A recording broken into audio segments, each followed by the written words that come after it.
Centro de Estudios y Difusión del Pensamiento Humanista Cristiano. Muy buenas tardes a todos por estar presentes en este 12º conversatorio de la Corporación Humanismo y Democracia. Hoy día nos acompaña don José Pablo Arellano, economista de larga trayectoria, doctor de la Universidad de Harvard, presidente ejecutivo de Codelco, exministro de Educación, director de presupuesto y un gran investigador de CIEPLAN, una institución que aquí admiramos muchísimo.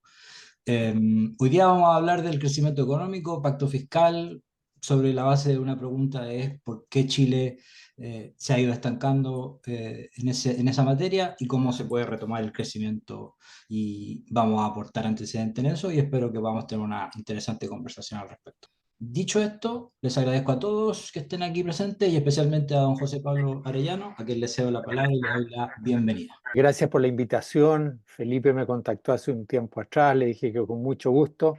Veo algunas caras, nombres familiares a cada uno de esos nombres de esas personas. Un abrazo, un saludo cariñoso, lo primero.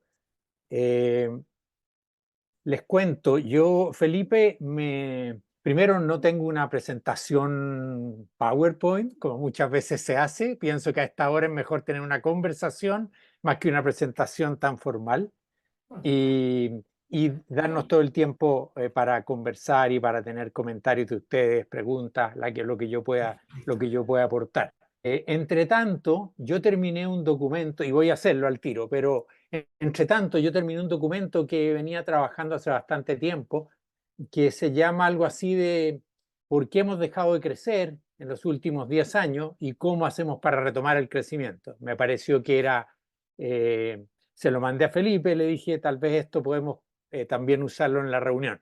Y está disponible para los de ustedes que quieran mirarlo. Bien, el pacto fiscal. Cuando el gobierno, a poco de iniciado, habló de esta iniciativa, un pacto fiscal, en realidad era principalmente un proyecto de reforma tributaria que envió bien a comienzos del gobierno, que era un proyecto que yo creo podemos caracterizar como un proyecto bastante refundacional y bastante desincentivador con la inversión. Tenía mayores gravámenes a las empresas, a los inversionistas. Entonces, la verdad que era un proyecto poco favorable a la inversión, desfavorable a la inversión, y ese proyecto, seguramente ustedes los que siguen más de cerca y los demás recordarán, fue rechazado en general, cosa que pasa pocas veces. El proyecto fue rechazado en general. Con lo cual, el gobierno tomó, digamos, por lo menos tiene que tomar un año. Un proyecto que se rechaza en general no puede volver a insistirse en él antes de un año. Y el proyecto, entre otras cosas, el gobierno, entre otras cosas, convocó un grupo de así llamados expertos, en el cual estuve convocado, que presidió Manuel Marfán, por eso se ha conocido como Informe Marfán, y cuyo tema, les leo el título, nos encargó estudiar el espacio fiscal que puede generar el crecimiento económico para los próximos 10 años, considerando medidas de estímulo a la inversión, productividad y diversificación productiva. O sea, nos encargó a ver cuánto podemos obtener de recaudación fiscal, que es el propósito del gobierno, obtener con esta reforma tributaria mayores ingresos, cuánto podemos obtener de mayor recaudación fiscal por la vía del crecimiento económico. ¿Y qué podemos hacer para estimular la inversión? Al mismo tiempo le encargó a la OECD que viera qué economías se podían hacer en materia de gasto. Pero yo creo que esa convocatoria inicia un cambio de enfoque. En vez de solo concentrarse primeramente en aumentar las tasas de impuestos, decir, a ver, ¿y qué podemos obtener del crecimiento económico? ¿Y cuánta más recaudación? Les digo al tiro que yo, sobre eso, en las cosas que he escrito antes y el estudio del tema y mi experiencia, es que la principal fuente de mayor recaudación fiscal es el crecimiento. Si uno mira lo que ha pasado, no sé, desde el 90 a la fecha, en que las tasas tributarias han aumentado, y voy a hablar en más detalle de eso, pero por lejos, a pesar de esos aumentos de tasa, más del 80% de la mayor recaudación ha venido del crecimiento. Y que si uno lo piensa es bastante lógico, porque si crecemos más, el gobierno recauda más IVA. Mayor crecimiento, mayor gasto de las personas, por lo tanto más IVA. Mayor crecimiento, más utilidades de las empresas, más IVA. Perdón, más recaudación. Mayor crecimiento, mayor empleo, más personas que trabajan, que tienen ingresos, pagan sus impuestos. Entonces, como digo, si miramos la historia pasada del país, la historia reciente, últimos 30, 35 años, y calculamos cuánto de los mayores ingresos han sido por aumento de las tasas tributarias y cuánto por el crecimiento, el 80% por crecimiento. Por lo tanto, creo que este encargo que nos hizo y el cambio de enfoque que ha ido dando el gobierno en esta materia está en la línea correcta. Al punto que hoy día ya no habla de pacto fiscal, sino que habla de pacto pro crecimiento, algo que nosotros mismos sugerimos. O sea, busquemos las iniciativas que ayuden a crecer y eso va a ser la fuente principal de mayor recaudación para el Estado para atender las numerosas necesidades que tiene. Junto a esto, y voy a hablar más de ese tema que nos convoca, que es el tema del crecimiento, hay un proyecto de ley en discusión sobre esta materia que se refiere principalmente al cumplimiento tributario, a combatir la evasión y la elusión. Un proyecto que está en discusión en este momento en el Senado y que, en fin, podríamos entrar en eso, pero me parece que el cambio principal que ha tenido el gobierno en esta materia del pacto fiscal original ha derivado en esto que hoy día se llama pacto pro crecimiento y que tiene una serie de medidas, entre otras esta de contra la evasión para lograr un mayor cumplimiento de la legislación vigente en materia tributaria.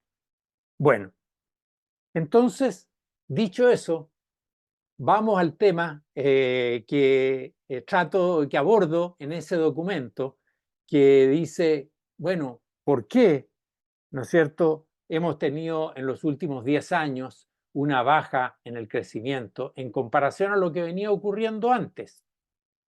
Y la baja es importante.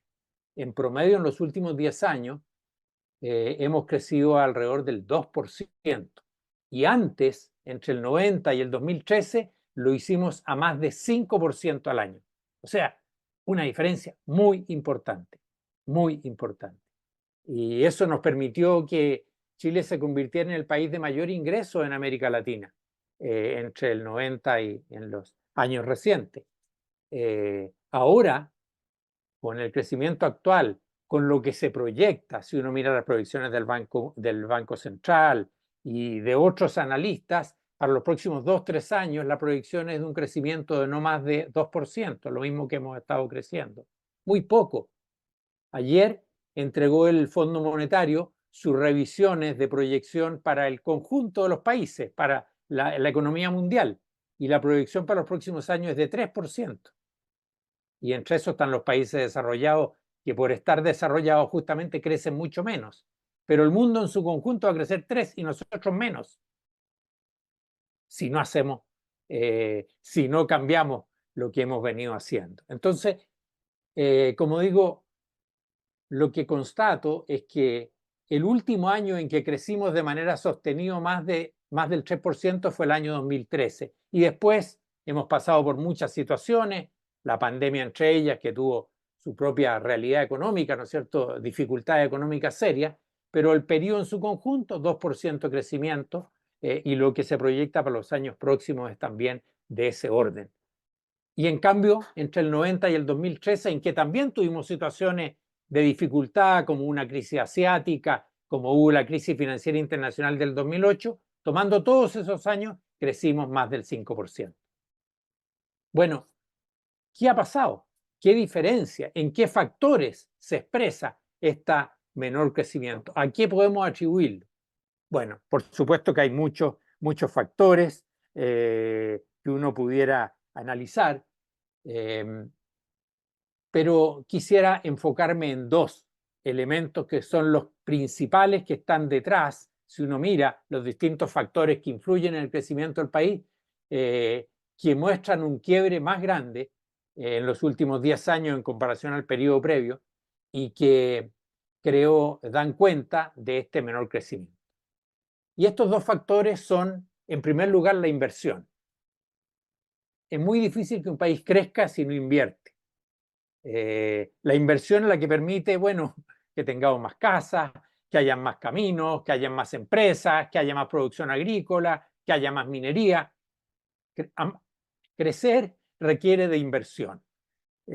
Incluso hay que hacer inversión para reemplazar lo que se deprecia, ¿no? Por lo tanto, es indispensable incluso para mantenerse tener un cierto nivel de inversión. Para crecer, con mucho mayor razón. Bueno, les cuento que entre el año 90 y el 2013, y voy a hacer promedios para no llenar de cifras, pero la inversión crecía cada año en más de 8%. Cada año la inversión aumentaba en más de 8%.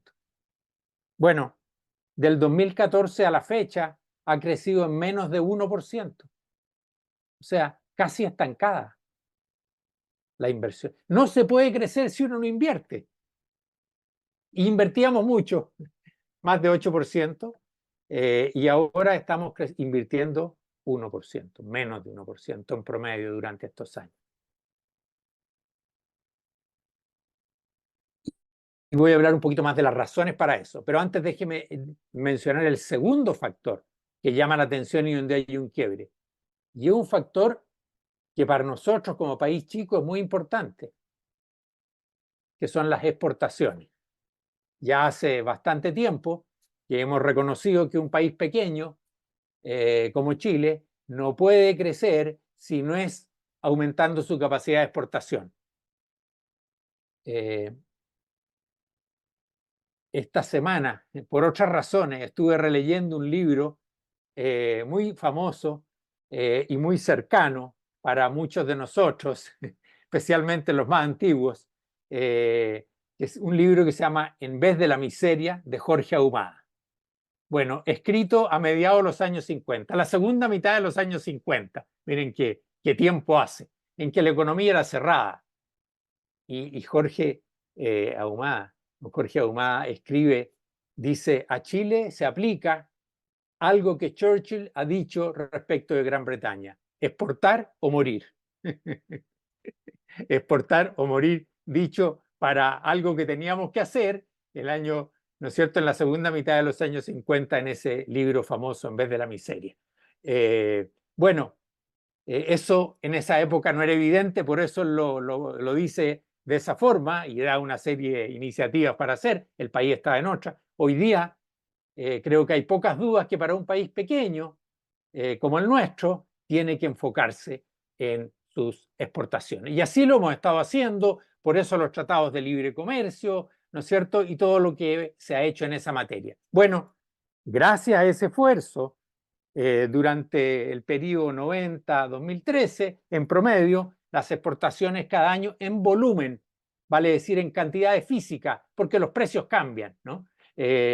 Algunos mejoran, otros se mantienen constantes, pero en términos de volumen, de cantidades o en moneda constante, crecieron más de 6% al año, 6,5% al año. ¿Qué ha pasado en los últimos 10 años? Prácticamente estancadas, prácticamente sin crecer el volumen de nuestras exportaciones. Entonces, segundo factor fundamental para un país pequeño, cuya fuente de crecimiento es el mercado externo, la exportación, bueno, resulta que nuestras exportaciones en su conjunto, algunas han mejorado, otras han disminuido, pero en su conjunto ha estado estancado en los últimos 10 años en comparación al periodo previo. Entonces, dos factores muy importantes, la inversión y las exportaciones, han mostrado un desempeño muy débil, de estancamiento, de crecimiento muy bajo, lo cual explica en buena medida que la economía haya tenido este pobre desempeño durante los últimos 10 años. Bueno, ¿qué es lo que hay detrás de estos dos factores? Si uno indaga más, bueno, ¿qué está detrás de este comportamiento en la inversión? Bueno, La inversión, como sabemos, es algo que está apostando al futuro. Yo estoy haciendo ahora un gasto cuyos beneficios los voy a recibir a futuro en su gran mayoría. Mientras más grande la inversión, mientras más importante, más tengo que proyectarme a futuro en su resultado. Por lo tanto, depende de manera muy importante de cuáles son mis perspectivas futuras, de cómo veo el futuro. Y para los inversionistas hay ciertas cuestiones que escapan de sus manos. Ellos podrán manejar el proyecto, podrán manejar el negocio, pero hay elementos de entorno, hay elementos regulatorios, de normas que no controlan y que tienen que anticipar, tratar de anticipar, y que si no resultan favorables, naturalmente desalientan la inversión. Y la verdad es que hemos tenido varios factores que han desalentado la inversión en este periodo. Parto por el más fácil de identificar y de medir, que tiene que ver con el tributario. La verdad es que en lo que se dice relación con impuesto a las empresas, durante los últimos 10 años, hemos tenido un aumento muy importante en lo que pagan las empresas como impuesto a sus utilidades. El año 2014, el gobierno partió con una propuesta de reforma tributaria. El gobierno tenía mayoría en ambas cámaras y obtuvo no el proyecto que presentó, afortunadamente desde mi punto de vista, no el proyecto que presentó, pero sí aprobó un proyecto que significó elevar la tasa de impuesto a las empresas al 27%, después de un par de años de gradualidad, al 27%. Esa es la tasa actual vigente. En promedio, la tasa que pagaban las empresas en el periodo hasta el 2013, la tasa subió, era muy baja a principios de los 90, fue subiendo gradualmente, pero en promedio, durante todo ese periodo, pagaban 16%. Bien, entonces pasamos de un promedio de 16 a 27, no estoy hablando de un punto, de 2 puntos, de 10 puntos más. Y esto ocurrió al mismo tiempo que en la mayoría de los países de la OECD los impuestos a las utilidades de las empresas estuvieron bajando. Entonces, casi en todos los países durante ese periodo se produjo una baja del impuesto a las empresas, a las utilidades de las empresas, en las tasas. Muchas veces se trató de ampliar la base, pero en los hechos nosotros nos movimos en la dirección completamente opuesta a lo que pasa en otros países. Y esto no es poco relevante porque los inversionistas tienen la opción, especialmente en la realidad actual, del mundo actual, tienen la opción de invertir en distintas partes. Y si nosotros aumentamos en una medida importante, como ha ocurrido, el gravamen a las empresas, mientras otros bajan, estamos desalentando la inversión. Bien. El segundo elemento, y voy a mencionar 3, segundo elemento que ha atentado contra la inversión en este periodo, tiene que ver con todo lo que dice con los permisos y autorizaciones, al punto que se ha acuñado el término permisología, que son indispensables, ¿no es cierto? Porque esto no puede ser, ¿no es cierto?, por la libre, sino que naturalmente los permisos y las autorizaciones son indispensables para resguardos sanitarios, en fin, urbanos, todas las materias, ¿no? Está fuera de discusiones. El problema es que esas regulaciones tienen que ser apropiadas y no pueden ser una traba injustificada. Y la verdad es que se han convertido, ¿no es cierto?, en un problema, al punto que se habla de permisología. O sea, estamos hablando de un problema serio para las inversiones en los trámites que esto exige. El tema se ha venido diagnosticando ya hace bastante tiempo. No es algo de ni siquiera los últimos 10 años. Lo que ocurre es que se ha agravado, y se ha agravado de una forma muy importante. Hace unos años atrás, la Comisión Nacional de Productividad, que justamente su misión es velar por aumentos de productividad, por promover el crecimiento del país, hizo un análisis de esto y identificó que para realizar las inversiones hay unos 439 trámites que inciden en la aprobación de un proyecto de inversión. 439. Más de 300 requieren una aprobación favorable por una autoridad. Pero estos permisos normalmente operan en paralelo. A raíz de esta misma situación, el gobierno, cuestión que no estaba entre sus iniciativas, pero ha reconocido esto al punto que ha enviado un proyecto de ley para tratar de corregir esta situación. Y les puedo citar un par de ejemplos de lo que el ministro de Economía, al presentar esta iniciativa, esto fue algo que nosotros en ese informe que hicimos de este comité convocado por el ministro de Hacienda, que les hablé a propósito, al inicio, a propósito del pacto fiscal, fue algo que nosotros enfatizamos mucho como una cuestión que había que abordar. Bueno, el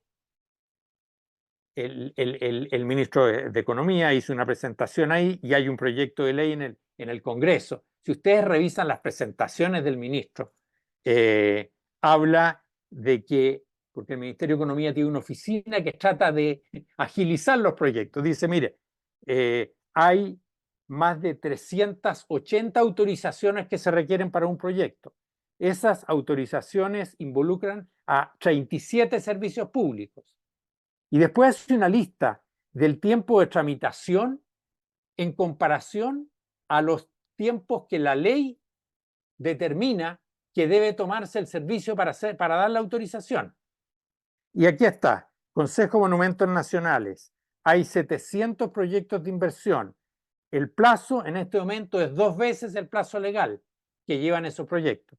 Hay otros en materia de defensa, estos deben ser los temas de costeros, donde 8 veces el periodo que la ley les da para conseguir la autorización. En fin, después entra y lista los años que toman distintos proyectos y lo que esta iniciativa legal quiere acortar.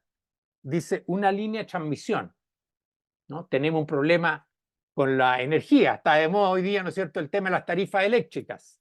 Para aprovechar las nuevas fuentes energéticas, de energía, ¿no es cierto?, no convencionales, necesitamos líneas. Bueno, una línea de transmisión, estoy leyendo el informe del ministro de Economía, 4 años y 11 meses le toman los permisos. El proyecto quiere bajar en 1/3 el tiempo, para llegar a 3 años, 8 meses. Mire, una desaladora, una planta desaladora, ¿qué podemos necesitar más que desaladoras? Ya no solo en el norte, sino que también en la zona central. Aprovechar la tecnología que nos permite obtener, ¿no es cierto?, agua del mar y aprovecharla para otros usos. Hoy día además eso es más económico porque hay mejores tecnologías, porque eso ocupa energía y tenemos energía solar y eólica.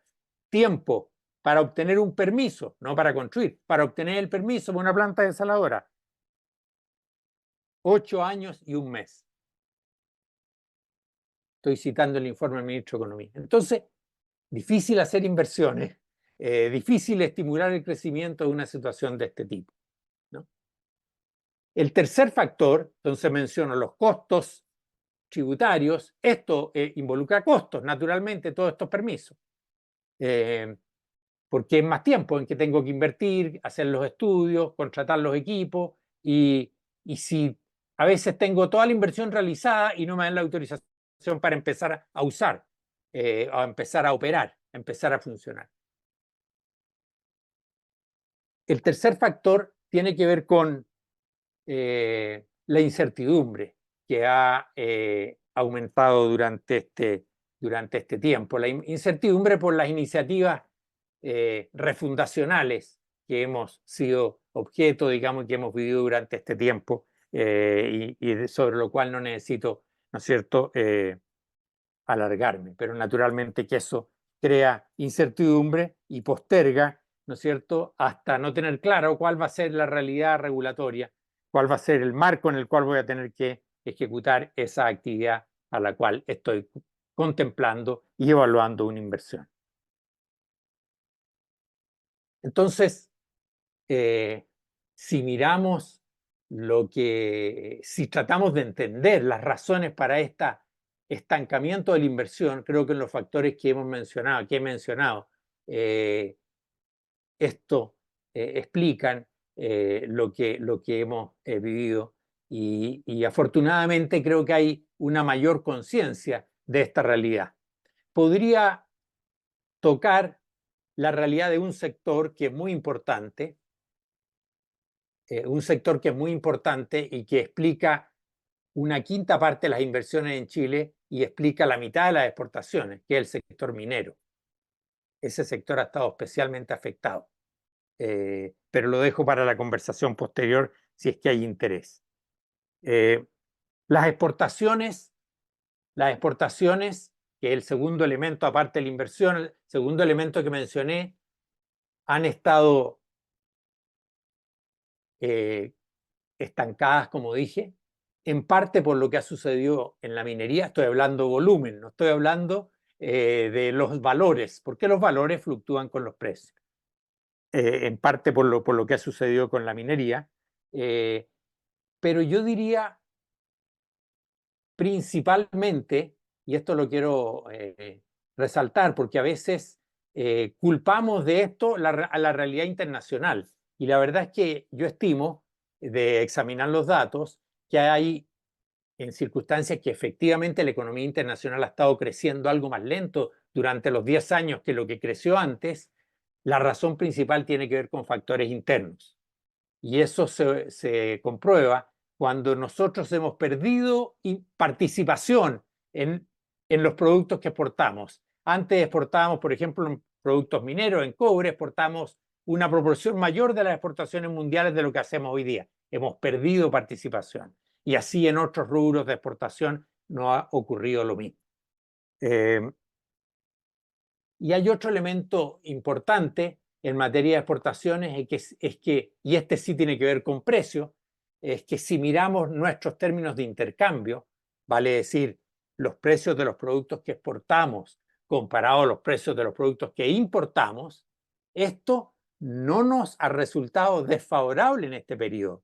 Si lo comparamos con el periodo anterior, hemos tenido mejores términos de intercambio. O sea, han habido condiciones como para que lo hiciéramos mejor y no peor. En fin, quiero antes de terminar, podemos hablar después más sobre otros factores muy importantes como el tema de la productividad, pero quiero terminar con una nota positiva. Quiero terminar con una nota positiva. Lo primero, yo creo que contamos, en comparación a lo que estábamos unos años atrás, con una mayor valoración de la importancia y de lo necesario que es el crecimiento. Por cierto que no basta. Queremos que el crecimiento sea con equidad, queremos que sea un crecimiento inclusivo, necesitamos que sea un crecimiento sostenible, pero necesitamos crecimiento. No vamos a poder ser más inclusivos, más equitativos, más ambientalmente sostenibles si no crecemos. Entonces, y creo que yo veo una revalorización respecto de la desvalorización que vivimos en los últimos años. Prevaleció un enfoque de suma cero, donde más bien todo el énfasis tendría que estar en la redistribución y no nos preocupamos de que teníamos que lograr que creciera para poder tener más que distribuir. Segunda nota positiva, aparte de esta revalorización que me parece indispensable, ya les decía, el gobierno de pacto fiscal a pacto pro crecimiento. Por lo menos tenemos identificado que esto tiene que tener una prioridad que no la tuvo hace unos años atrás. Segundo, como resultado de la situación de la pandemia y algunas de las políticas que se llevaron a la pandemia, durante la pandemia, y de un cierto populismo que se instaló en algunos sectores durante la pandemia, tuvimos una aceleración de la inflación y ciertos desequilibrios muy importantes en materia macroeconómica.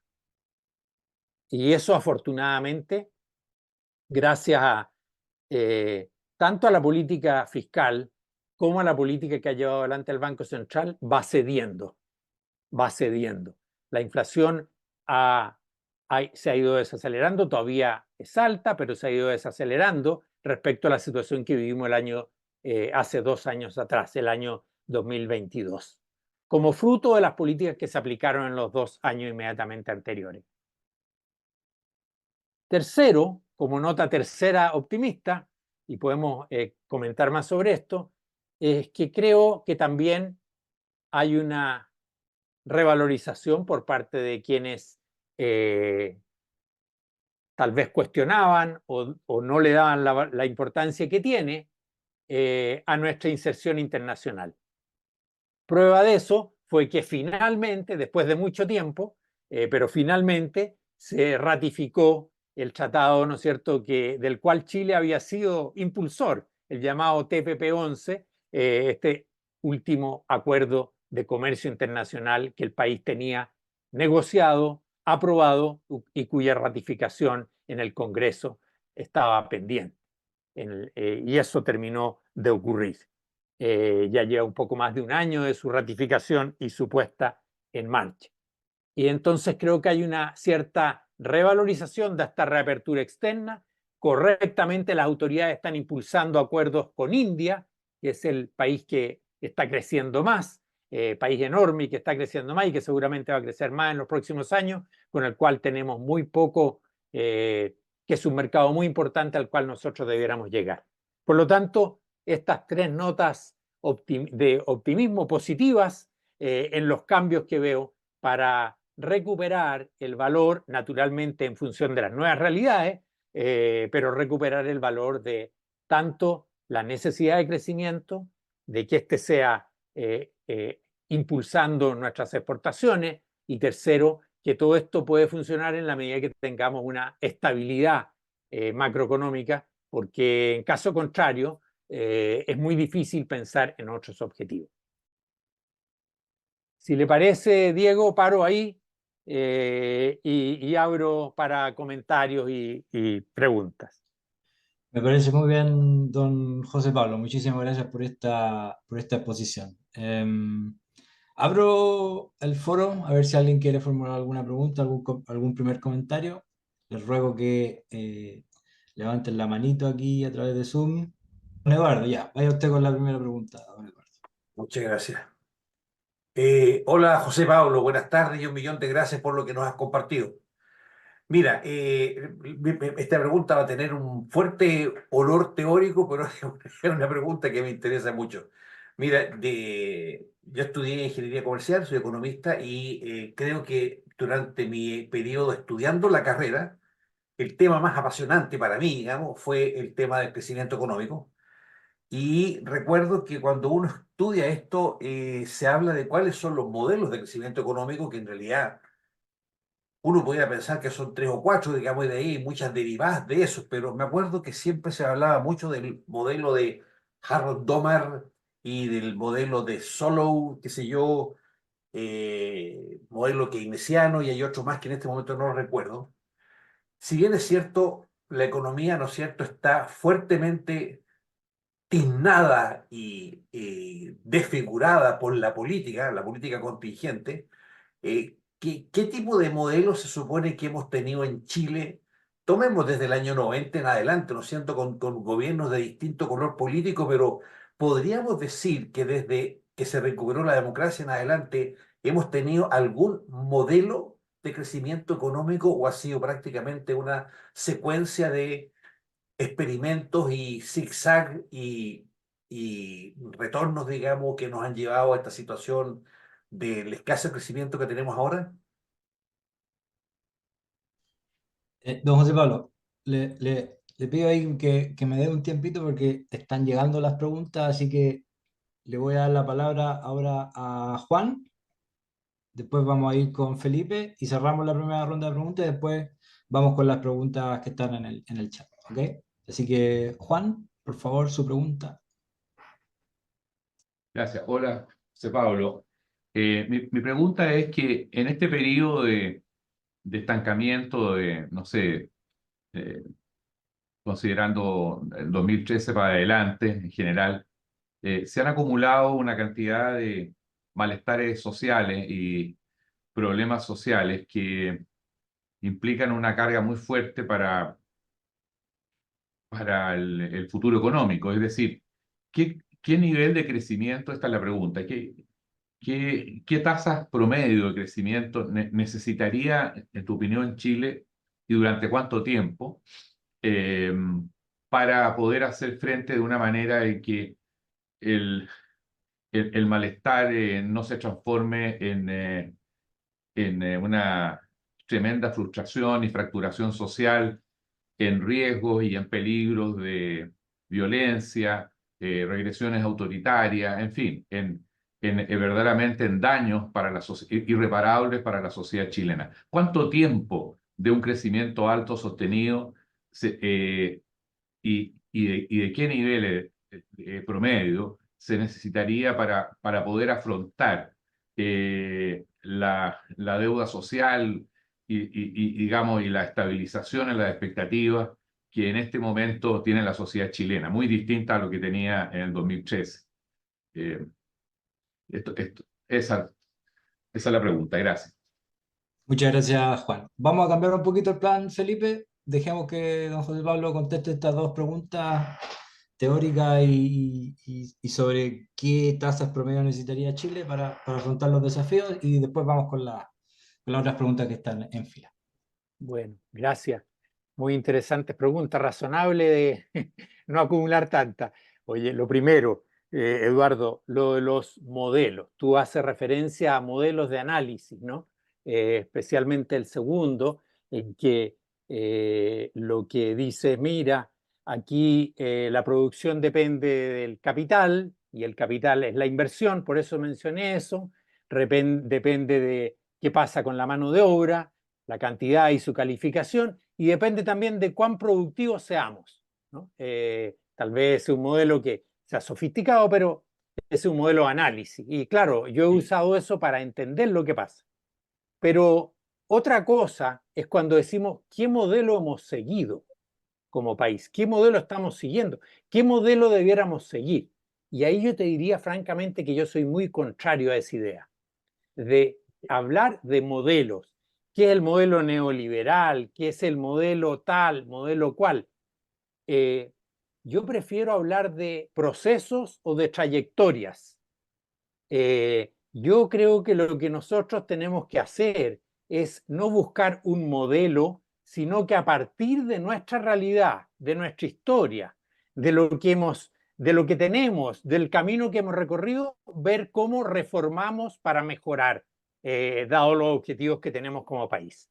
Esas discusiones de modelo, que hay que cambiar el modelo, que hay que ir a otro modelo, yo creo que eso nos distrae en discusiones que son principalmente ideológicas, en vez de con ciertos principios, con ciertos objetivos de lo que queremos, que podemos conversar, por cierto, y que merecen discusión, y que habrá diferencia, pero coincidiremos en ciertas cosas, como por ejemplo que el país tiene que crecer más, lo que estábamos hablando ahora. Porque si no crecemos más no vamos a tener para reducir el déficit de vivienda, ni para mejorar los ingresos, etc.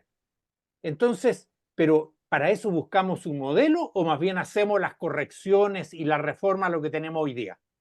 Yo creo que el segundo es el camino. Y por eso pongo énfasis en los procesos, en los recorridos, en los caminos, en las reformas y no en los modelos, que huelen a refundaciones, a decir ya, este modelo Así no, es. hay este otro mejor. Incluso me preocupa cuando decimos, a ver, ¿cuál es el modelo de los, por decir, de los australianos, los finlandeses? Oye, el modelo de los finlandeses en materia educacional. Veo a Carlos Concha que está ahí, que aprovecho de saludarlo. Bueno, oye, el modelo de los finlandeses, no, a partir de nuestra realidad hay cuestiones de los finlandeses que podremos aprovechar, adaptándolas a nuestra realidad, pero no el modelo ni a los finlandeses, ni en materia económica el modelo tal o cual. Yo prefiero, creo que nos distrae, nos lleva a discusiones ideológicas en vez de llevarnos a discusiones aplicadas a nuestra realidad, a nuestras posibilidades, a los desafíos que tenemos, que son numerosos y hay nuevos, ¿no? Porque el mundo cambia, mientras nosotros estamos en nuestras discusiones, el mundo cambia y avanza. Y hay nuevos problemas y nuevos desafíos. Por ejemplo, y con esto paso al segundo tema, por ejemplo, en materia de nuestra apertura exterior y lo que mencioné, las exportaciones, nosotros tenemos por delante un tremendo desafío que no tuvimos en los últimos años. Y me refiero a la pugna geopolítica. ¿Y cómo estamos pensando? ¿Cuánto tiempo estamos dedicando a lo que eso nos significa hacia adelante para nuestra estrategia de inserción en el mundo? ¿Qué significa esta tensión geopolítica y donde los países buscan que tú estés de un lado o de otro en la pugna internacional? ¿Y cómo eso va a afectar nuestra estrategia internacional? ¿Qué riesgo nos significa? Bueno, deberíamos estar atendiendo eso. Y no lo estamos haciendo con la atención y con la preocupación que tiene. Desafío nuevo, ¿no? ¿O qué va a significar la inteligencia artificial como oportunidad y como situaciones que hay que abordar, como problemas que pueden surgir? Bueno, entonces, procesos, reformas, más que modelos y teorías globales. Clarísimo, muchas gracias. Y Juan, mira, a ver, podemos tener crecimiento y tener malestar social. Y eso puede pasar perfectamente. Por lo tanto, no solo depende de que crezcamos más. Ahora, si estamos estancados es mucho más difícil. Por ejemplo, pensando en tu pregunta, ¿cuánto tenemos que crecer? Hay un elemento que me surge inmediatamente, que es nosotros necesitamos un cierto crecimiento mínimo para que se generen empleos acordes con el crecimiento de la población. El crecimiento de la población significa que hay jóvenes que se incorporan al mundo del trabajo, que terminan sus estudios y tenemos que dar oportunidades, ojalá de mejores empleos o de empleos adecuados para ellos. Y dado el crecimiento de la fuerza de trabajo, de las personas que se incorporan por primera vez al mundo del trabajo en nuestro país, dado los números, nosotros debiéramos crecer cerca de 3% para generar los empleos acordes con el crecimiento de la fuerza de trabajo que se registra en Chile. ¿Ya? Entonces, el 2% es insuficiente para generar empleos adecuados. Y naturalmente que empleo de muy baja calidad o aumento del desempleo o empleos informales, ¿no es cierto?, de baja calidad, son germen de ese malestar, ¿no? Que tú señalas. Ahora lo conecto con otra dimensión, porque a lo mejor podemos crecer 3% o 3,5%, por lo menos en lo más próximo. No creo que mientras no logremos recuperar la inversión, crear un ambiente más favorable, para el aumento de productividad, probablemente va a ser difícil, ¿no es cierto?, que de un año a otro pasemos a recuperar tasas de crecimiento de 5% de manera estable. Un año podrá ocurrir, pero de manera estable, que es lo que interesa. Y entonces es muy importante el otro factor que tú mencionaste, que son las expectativas. Porque siempre esto es en función de una referencia. Yo siempre me evalúo y me considero más o menos satisfecho en función de una referencia. Claro, para una persona que está en una situación de pobreza, la referencia es obvia, ¿cierto? Y ese debiera ser nuestro principal objetivo. Y parte de los logros que obtuvimos en reducir la pobreza fue gracias a que la economía creció. Y con eso aumentamos los programas sociales y las personas tuvieron más oportunidades de empleo. Pero para las personas que ya han superado esa situación y que están en niveles de ingresos medios, bueno, la referencia es muy importante, las expectativas. ¿a qué podemos aspirar? Y claro, si yo hago propuestas y genero expectativas que no son, a las cuales no podemos acceder razonablemente, bueno, voy a generar frustración y voy a generar malestar. Entonces, ¿por qué señalo esto? Porque creo que hay una responsabilidad de las autoridades y de quienes tienen responsabilidad en el gobierno y en la oposición respecto de esto. Es muy fácil, ¿no es cierto?, es muy fácil el plantear soluciones que resultan populistas en el sentido que no resultan alcanzables en realidad. Y eso es fuente de frustración. Entonces, sí que hay algunos elementos que uno podría decir objetivos o relativamente objetivos de algunos mínimos para lograr, por ejemplo, la generación de empleo. Pero más allá de eso, creo que hay un elemento muy importante que tiene que ver con las expectativas que se generen respecto de lo que es posible y de cómo, si es que, porque invertir, por ejemplo, requiere postergar ciertos beneficios que uno quisiera tener en el corto plazo. Entonces, hay un elemento de, de, de formar expectativas acorde a lo que es posible y no desmedidas porque termina en frustración, ¿no? Entonces, creo que ese elemento yo por lo menos le atribuyo enorme importancia y,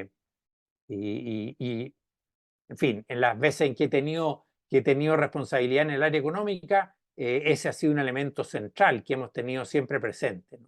El cómo no generar falsas expectativas que después son fuente de frustración. Eso diría como comentario. Muchísimas gracias.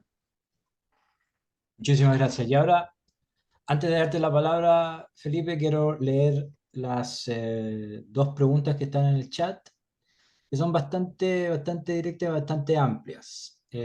Una, Matías pregunta, ¿qué podemos hacer para retomar el crecimiento? Esa es una pregunta. Y la otra pregunta es de Eduardo, que dice si podría detallar la situación de la productividad, que supongo, me imagino que son dos temas que estarán relacionados en la respuesta. Así que, ¿cómo podemos retomar el crecimiento? Y si se puede detallar la situación de la productividad. Dicho esto, te cedo la palabra a Felipe para que formules tu comentario o pregunta. Sí, un par de cosas. Uno, el tema institucional, que bueno, la permisología hay que arreglarla, pero también está nuestra realidad política, que tan difícil que está para los consensos sobre qué cambios mínimos habría que hacer. Yo creo que esto da para mucho, pero por lo menos en los titulares, para que eso ayudara al crecimiento. Y segundo, ¿cuáles son las áreas que tú crees que deberíamos privilegiar? ¿Estás de acuerdo, por ejemplo, que el cobre sigue siendo un elemento muy importante y que se debería potenciar la actividad minera, el litio, el hidrógeno verde? Si hay otras áreas, o porque tampoco no puede hacer 20, el país debería tener algunos objetivos y en incentivar la inversión y la actividad en esos sectores. Entonces, ¿cuáles crees tú que son? Perfecto, gracias. Oye, bueno, creo que respecto de qué hacer para crecer, he mencionado algunos de los temas, ¿no es cierto? Que justamente deshacer esos nudos que nosotros mismos creamos, porque es el mismo país, es la misma gente, pero creamos ciertos nudos que han puesto trabas. No es que nos vino de fuera, que hay veces en que pasa eso, ¿no es cierto? Que hay una situación internacional que te frena. Pero si uno mira en detalle la situación internacional, no es esa la causa principal del freno. Al contrario, han habido hasta elementos favorables. Entonces, hay que destrabar esos nudos, partiendo por reconocer la importancia que tiene el crecimiento. Y por decir, si voy a legislar en algo, en cualquier materia, en cualquier orden de cosas que tenga incidencia económica, debo preguntarme, ¿esto favorece o puede generar problemas al crecimiento? Eso tengo que preguntármelo, si le doy la prioridad. ¿O qué cosas adicionales tengo que hacer? Y muchas cosas no son materia de ley, son cuestiones administrativas. O son trabajos conjuntos entre el sector privado y el sector público. A lo mejor para superar desconfianza, porque el inversionista necesita poder ver un horizonte y confiar en un horizonte. Y hay cuestiones que se pueden destrabar, que no son siempre materias de ley. Me preocupa que tenemos una cierta inflación de leyes, demasiado.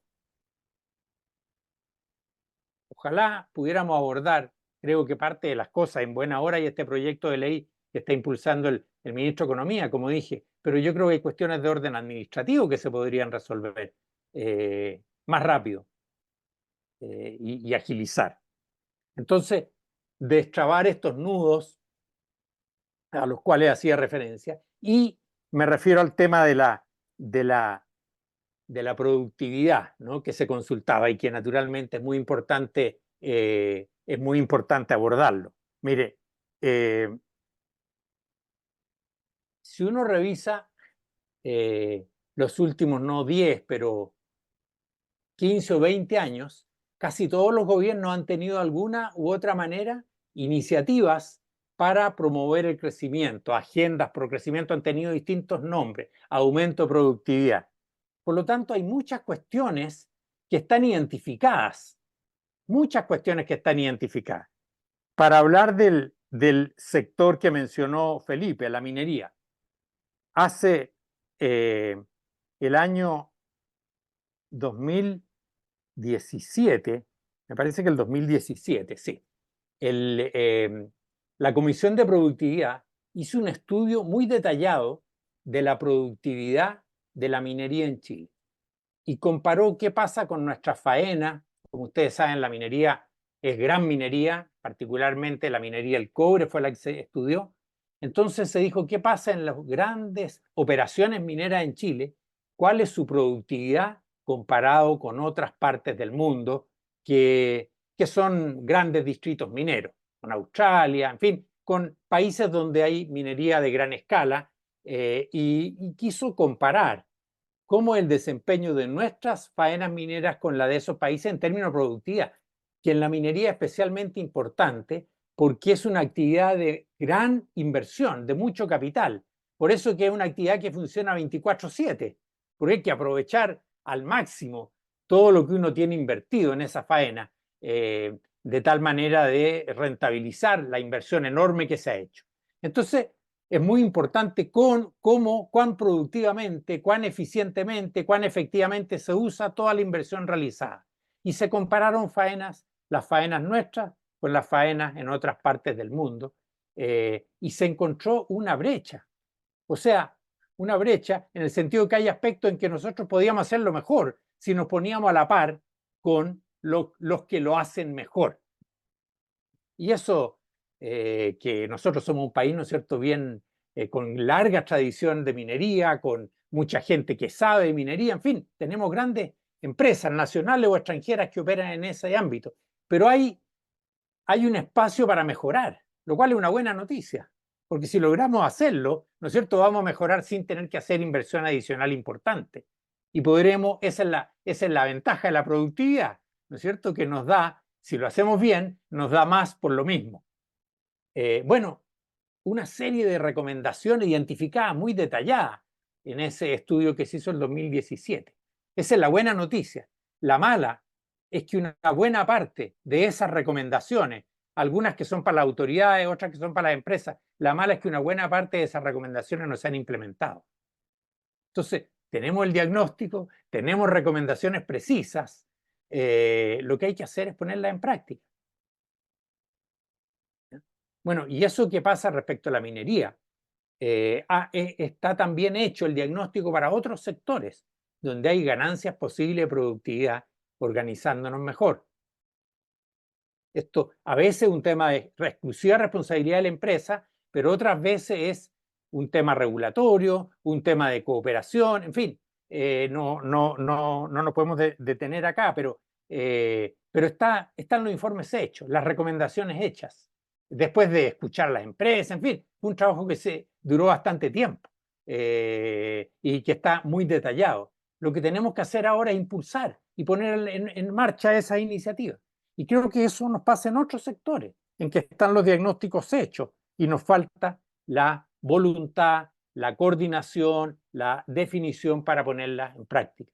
Y eso tiene que ver con la productividad, tiene que tiene que ver con el crecimiento. Entonces, no es un modelo, para volver a lo anterior, no es que sino que hay una cantidad de pequeñas, se puede decir, cosas, pero que requieren de una decisión, ¿no es cierto? En algunos casos habrá que vencer intereses que están ahí y que se pueden oponer a esos cambios, pero necesitamos avanzar.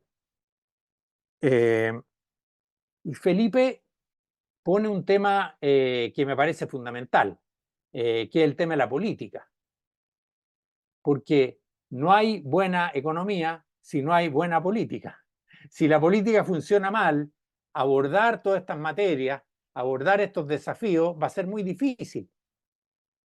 Y el principal problema, creo, o uno de los principales, o el principal desde el punto de vista de las reglas del juego, la institucionalidad a la cual se refería Felipe, tiene que ver con la fragmentación. Entonces, cuando hay la fragmentación política actual, más de 20 partidos en la Cámara, cuando hay una cantidad de parlamentarios, de diputados que han renunciado a sus partidos y ahora operan como independientes, entonces poner de acuerdo a esa gran cantidad de partidos y personas resulta tremendamente difícil. Más aún cuando ciertas reformas requieren a lo mejor postergar beneficios o pagar un costo hoy día por un beneficio futuro. Y para eso tenemos que ponernos de acuerdo y nadie puede, o por lo menos hay los que van por la libre, los díscolos que tratan de sacar ventaja de la postergación de los beneficios o de los costos que hay que pagar para lograr beneficios futuros, tienen todas las ventajas. Entonces, ese problema de fragmentación dificulta la gobernabilidad. Y si no tenemos una gobernabilidad, es difícil que podamos abordar los temas económicos que dependen, ¿no es cierto?, de esta mejor regulación o de abordar temas como los que hemos estado mencionando aquí. Entonces, Felipe pone, creo yo, el acento en algo que es fundamental. Tenemos que corregir esas reglas de funcionamiento de la política para lograr una mayor gobernabilidad y de esa forma abordar, ¿no es cierto?, los temas económicos y los desafíos económicos que tenemos. Y creo que afortunadamente hay ciertas propuestas que si se implementan, que estuvieron en la comisión de expertos en la comisión de expertos, ¿no es cierto?, para la reforma constitucional y que estaban en el último proyecto que se sometió, ¿no es cierto?, respecto de poner límites mínimos en términos de votos para ser un partido con representación parlamentaria y en términos de perder el cargo de legislador, ¿no es cierto?, el escaño si uno renuncia al partido, en virtud del cual se eligió. Entonces, hay reglas, hay correcciones relativamente simples que podrían hacerse y que reducirían en algo la fragmentación y ayudarían a una gobernabilidad. Eso. Muy bien, muchas gracias, don José Pablo. ¿Habrá alguna otra pregunta de parte de nuestro público? Parece que no hay más preguntas, pero yo quisiera, ya que voy a tomarme la libertad de hacer las preguntas de la última ronda, don José Pablo. Espero que sean preguntas razonables viniendo de alguien que no es economista, yo soy historiador, pero quería preguntarle su visión. Quizás esto se repite un poco respecto de lo que ha dicho sobre la preferencia por los procesos y la reforma en vez de los modelos, pero quería preguntarle cuál es su visión del rol que puede jugar o que debe jugar el Estado de Chile en la dinámica con actores privados respecto de los inmensos desafíos que tiene la economía chilena y la sociedad chilena en los próximos años. No lo digo desde una perspectiva necesariamente ideológica, pero creo que el Estado va a estar ahí y va a tener que, qué sé yo, modernizarse, si usted será de esa opinión. Y en segundo lugar, quería preguntarle, y esto lo hago de la perspectiva de siendo el millennial aquí en esta reunión, ¿qué es lo que podemos aprender de lo que se hizo en Chile a principios de los 90 para salir de esta situación? Yo sé que usted ha dicho que hay elementos para sentirse optimista, pero también entiendo que llevamos 10 años de estancamiento y eso puede ahondar problemas en el futuro. Así que le dejo esta última parte para esas reflexiones, por favor. Súper. Oye, bueno, el Estado tiene enormes responsabilidades, ¿no? La primera tiene que ver con algo en lo cual está fallando muy fuerte hoy día, que no hemos mencionado y que nos afecta a todos, que tiene que ver con la seguridad. Y eso, bueno, afecta en la vida cotidiana, es causa más que o de malestar, ¿no es cierto?, de inquietud, de temor, ¿no?, que es tal vez la forma más delicada que puede haber de malestar, de temor en algo que yo no puedo resolver, que está fuera del alcance de mis manos, ¿no? Entonces, creo que partiendo de ahí, tiene un rol importantísimo. En nuestro país, afortunadamente, siempre lo ha tenido. Un país donde el Estado ha jugado un rol importante. Y yo lo que más me destacaría y lo que más subrayaría es que necesitamos un mejor Estado. Más que, de nuevo, en términos de si es más o menos, yo diría mejor.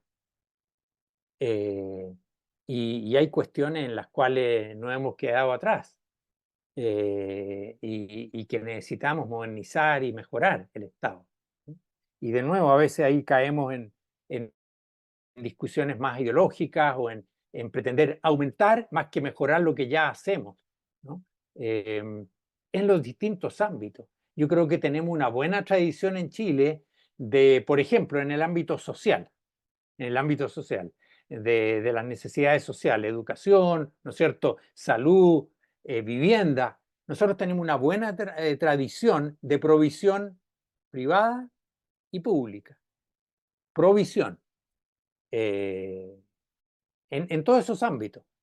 Y en vez de preocuparnos de que lo hagamos mejor los privados y la provisión pública o estatal, que lo hagamos mejor, que nos complementemos, que aprendamos, a veces la principal preocupación es si el Estado avance más y sea un proveedor mayor, tome más la provisión, en vez de buscar crear condiciones para que todos lo hagan mejor. Eso ha estado presente en educación, ha estado presente en salud, ¿ya? Entonces, creo que hacer mejor la enorme cantidad de tareas que tiene. Todo el tema de los permisos, aquí hice referencia antes, dice relación con lo mismo. Pero aquí estoy refiriéndome al ámbito de las necesidades que, como sociales, ¿no es cierto?, donde se atienden los derechos sociales. Esta pugna por la provisión y poner el acento ahí en vez de buscar cómo lo hacemos mejor, tanto los proveedores privados como los públicos o estatales. Y podríamos, en fin, tocar muchos temas en que el Estado necesita modernizarse, ¿no? Mire cuánto tiempo llevamos procurando modernizar todo el sistema de notarial y de registros, años, sin poder dar una solución moderna a eso. Imagínense en esta época de Internet, donde los datos son lo fundamental para la economía, para los servicios, para la economía actual, y nosotros seguimos todavía con este sistema que no logramos modernizar. En fin, me llamó la atención que, casi como anecdótico, que poco antes de la pandemia, para que pudiera haber sesiones remotas de trabajo remoto en un servicio estatal, fue necesaria una ley. El primero en hacerlo fue el IPS, perdón, no sí, el que tiene que ver con la propiedad intelectual, ¿no? Y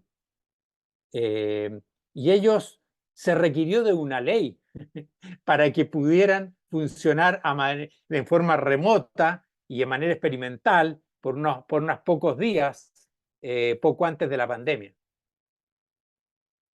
Sorprendente, ¿no? me parece a mí, para un Estado que quiere ser moderno.